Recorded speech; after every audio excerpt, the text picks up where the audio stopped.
Well, ang comment ko dyan, sorry na with due respect to the palace, I think palusot po yun yung resignation ni Puhalte. Health Secretary Briggs Puhalte.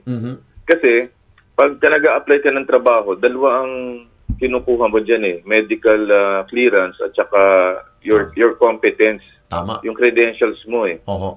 So, paano ka health reasons, wala ka pang isang buwan, 28 days nga lang nangyari yan kasi meron nag-complain sa ombudsman 2 beses itong ina-accuse na chronic gambling Okay. at itong sa procurement na 3 billion na anti-TB drugs na pinahold niya. Nako. Oho. So, sabi ng Palace, kung maalala nyo, pag nakakuha ng ebidensya, mag-a-action sila. So, ang graceful exit nila, health reasons. Pero unbelievable naman na health reasons yun. Oo. Diba? So, hindi ko kayo hindi naniniwala ako doon, naniniwala Doc doon. Tony? Hindi ko kayo naniniwala doon sa naging rason ng Malacanang, no? Na ito yung valid reason kung bakit nag-resign si former Secretary Puhalte. Oo naman. Hindi naman tayo dapat lokohin pa na health reasons 28 days lang paano ka magkakasakit. Miski yung kay Secretary Ted Erbosa, hindi health reasons yun. Oho. Yun maraming problema. Incompetence, alleged corruption sa ombudsman, maipip, a lot of things, yung junket trips, procurement. So, siyempre, alam naman niya yun na pag nagpa-opera ka ng knee replacement, talaga namang hindi ka makaka-work. So, you find a graceful exit for that, di ba? Oho. Ang paggagawa ng rason ng Malacanang, ano ang nakikita niyong doon? Para lang hindi mapupulaan po ang kasulukuyang administrasyon na nagkulang sila sa paghahanap ng magaling na kalihim ng Department of Health? Yes, siyempre, alam naman natin ang laging lengguwahe nila yung hindi about truth wala naman naniniwala dapat yun, sinabi nila na talaga yung tunay na rason. Tuloy, ang nangyari na nagpalit sila kagad kasi alam nila na lalabas yung katotohanan So, dapat cut clean ka kagad. So, yun ang nangyari dyan. Yan ang analysis ng maraming tao na nakatingin dito. Okay. Itong pangyayaring papalit-palit tayo ng kalihim mo ng Department of Health, anong magiging repercussion nito as a medical practitioner, as a health advocate po? Anong nakikita ninyong magiging senaryo po ng ating pong health sector po natin, Doc Tony? Ang daming ramifications yan. Though magaling si Edwin Mercado at saka si Beverly Ho, yung institutional memory. Kasi kung maalala mo dati, si Yusek Berherian, unceremoniously natanggal. So ngayon, papasok doon si Edwin Mercado, magdadala yan ng mga undersecretary niya. Less than 2 years ka na lang So may reorganization ka, makikipagkilalanan ka pa. So wala ka pang goals sa first 100 days. Tapos budget setting na. 'Di ba ang hirap nun. So wala ka masyado ma-accomplish niyan Kasi alam mo naman ang Department of Health through the years marred yan by politics Ang Department of Health natin kaya hindi nagiging successful yan. Yan based on the appointment politika at saka yung politika sa loob at saka sa labas. Mabigat yan. So hindi ko alam, do magaling to si Edwin Mercado. Ang problema ko sa kanya, moral courage, sense of urgency, agility. Kung makikita mo ang forma niya, mabait, hindi ka pwedeng mabait yan You have to crack the whip Tapos budget hearing pa, alam mo naman nung nag-divert ng 60 billion, tapos zero budget ka. Nandun na si Edwin Mercado na zero budget ang PhilHealth kaya ba niyang labanan yung mga politiko na magbibigay ng mababang budget sa Department of Health at sa PhilHealth? Yan ang magiging concern natin. Maaring magagaling sila, but do they have the moral courage and the political will to execute things? Lahat naman mangyayari yan base kung mataas ang budget or hindi. Okay, so hindi question yung ano no, yung kakayahan, yung qualification ito pong bago pong itinalaga ng ating pong Malacanang. So ang problema ho natin from the year na meron po tayong kalihim ng Department of Health at sa katauhan po ni Secretary Herbosa hanggang ngayon, ano ang naidulot po ng Department of Health para ho sa kalusugan ng taong bayan? Meron ho ba kayong nakitang achievement o accomplishment ho ng kasulukuyang administrasyon? Actually, siya ang tingin kong pinaka-worst naging Secretary of Health Akala ko dati undersecretary. Kasi during the time na siya secretary, na-divert yung 60 billion. Inalaw niya as chairman of the board. Di ba? Isa siya sa pumirma doon at sinusugan pa nga niya. Tapos nung 2025, hindi rin niya pinaglaban ang budget ng PhilHealth. Zero.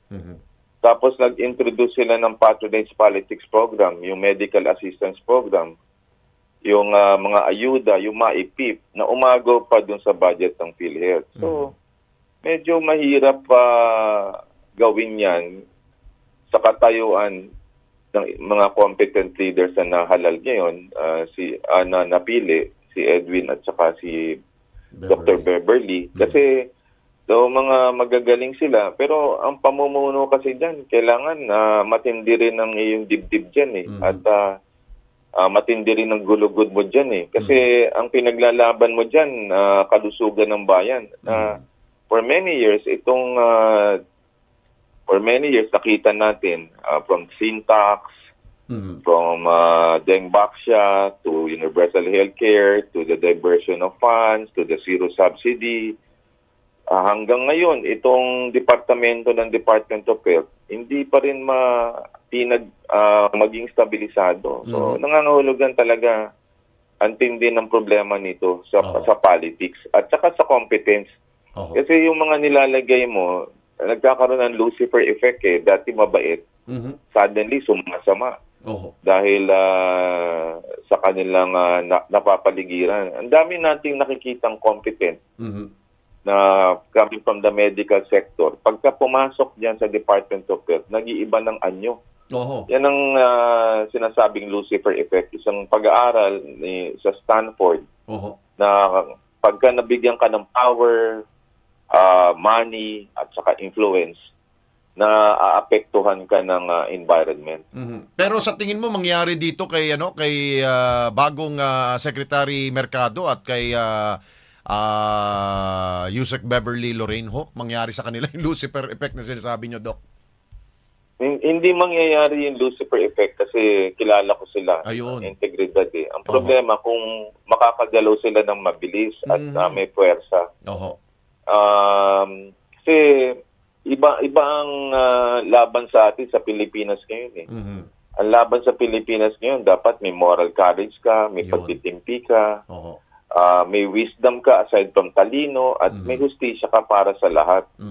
So, yun yung nakikita ko dito magiging problema. Kasi hindi pwedeng mabait lang dito Dapat may moral courage ka, may integrity ka, may compassion ka, pero dapat mabilis din ang action mo. Kasi wala ka na halos time Tama. You don't have much time. Pumasok sila at the start of the budget hearing for the 2027 budget. Alam naman natin election campaign period yun. Tama. So, kailangan dito ang three priorities na tinitingnan na lagi ko sinasuggest. Yung 370 billion na budget ng PhilHealth, bayaran pa yung utang na 292 na sinabi ni Senator Pia. Dapat ang budget ng PhilHealth 600 billion. Para kagad yung out-of-pocket expenses sa mga tao ay maibsan kagad. Yan ang unang-unang gagawin yan yung top 10 killer disease. Kasi wala ka na magagawa dito You cannot even talk about brain drain or infrastructure problem. Alam mo bakit?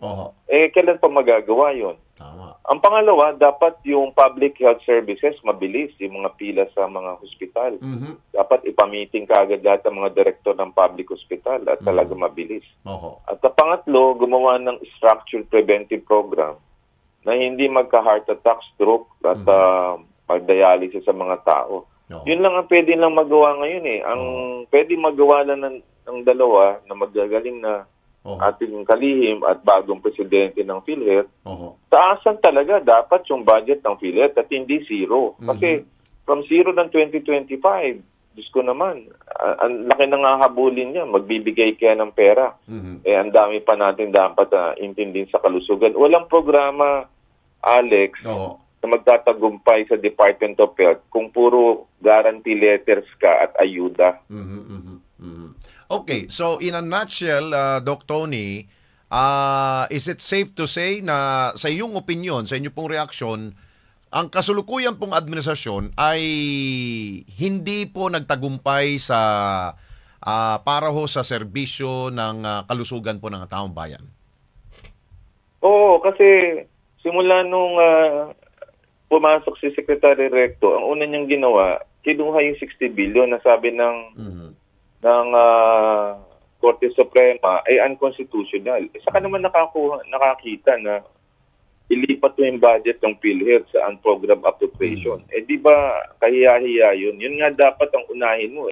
Sinabi mo, marami kayong pera, hindi nyo kailangan. Tapos, ang matindi niyan, sa susunod na taon, 2025, siniro mo yung budget ng PhilHealth. Saka naman nakakita nun, di ba? I mean, this is crazy. Kung ikaw ang taong bayan, ano ba ito? Kaya talaga nag-fail ang PhilHealth at saka ang Department of Health. Dahil nawala ng tiwala ang tao, sa dami mong kukuha na ng pera, ang kinuha na naman po pa ay kalusugan at saka PhilHealth. Yan ang unbelievable. Kaya suffering sila from trust. At ito ang last-ditch effort nila na gawa ng paraan para pumili na may integridad, compassion, at talagang competence. Dapat yan ang pinili pa from the very start. But I don't know whether they have the moral courage, the wisdom, and the sense of urgency to implement the program in less than 2 years. Actually, 1.5 years na lang eh. Nako, Doc Tony, hindi ko maalala kung ano ho ba yung campaign promise po ng kasalukuyang administrasyon nung tumakbo po siyang Pangulo, no? Parang hindi ko na maalala kung ano po yung gusto niyang gawin para sa kalusugan ng taong bayan.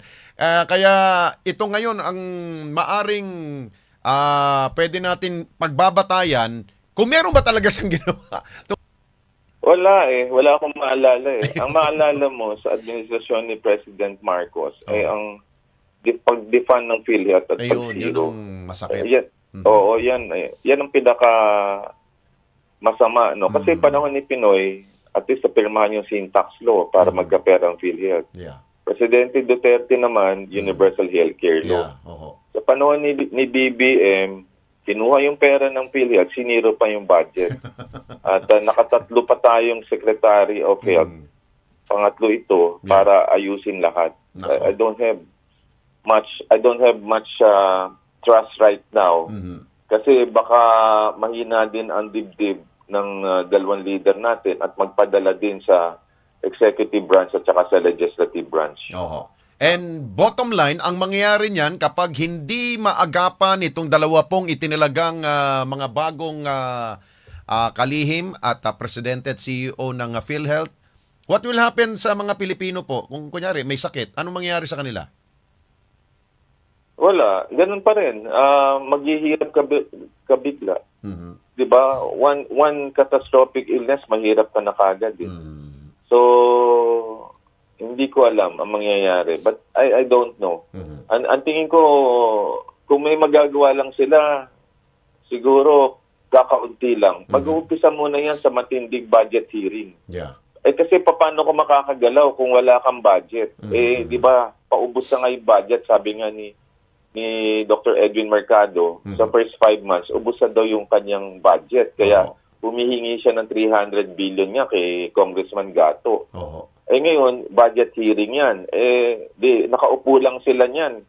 Kaka-hearing hanggang December. O di, after that, 2027 na. So, may implement ba nila yung budget?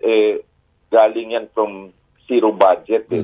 At may ma-IP program ka pa. I don't know. Siguro, maayos lang nila dyan yung mga case rates para dun sa mga importanteng sakit. Ano yun? Organization-wise. Okay. Ano ho yung ano? Yung ano yung priority na lang siguro gawin itong kasulkuyan pong bagong talagang sekretaryo ng Department of Health? Anong una-una niyang dapat gawin? Anong Ang unang-unan nilang dapat gawin, kausapin si President Marcos, nakausapin sana si Speaker D, at si Senate President Win Gatchalian, na 600 billion dapat yung PhilHealth. Ang pagkwenta ko, ang ask nila, 370 billion yung PhilHealth allocated fund. May utang ka according to Senator Pia and Senator Legarda, di ba? Nag-privilege speech sila, 292. Inad ko lang yun, 600 billion dapat ang budget ng PhilHealth for this year para matugunan yung mga common diseases na pumapatay sa Pilipino. Heart attack, stroke, cancer, diabetes, hypertension. Doon muna tayo mag-uumpisa kasi di naman natin mapapagawa yung mga hospital at saka yung pagpigil sa pag-alis sa mga doktor. Ang kailangan dito, ma-increasean kaagad yung mababa yung out-of-pocket expenses ng Pilipino. Ngayon, 60%. Sana mapababa nila to around 20% bago magtapos yung Administrasyon Marcos. Ayun, para at least meron pa ho talagang magagawa para sa ating po mga kababayan. Okay, sige. So with that, Doc Tony, ingat po kayo at salamat po sa inyo pong oras po dito sa Radyo Agila and wish you luck po, sir. Thank you very much. Salamat po.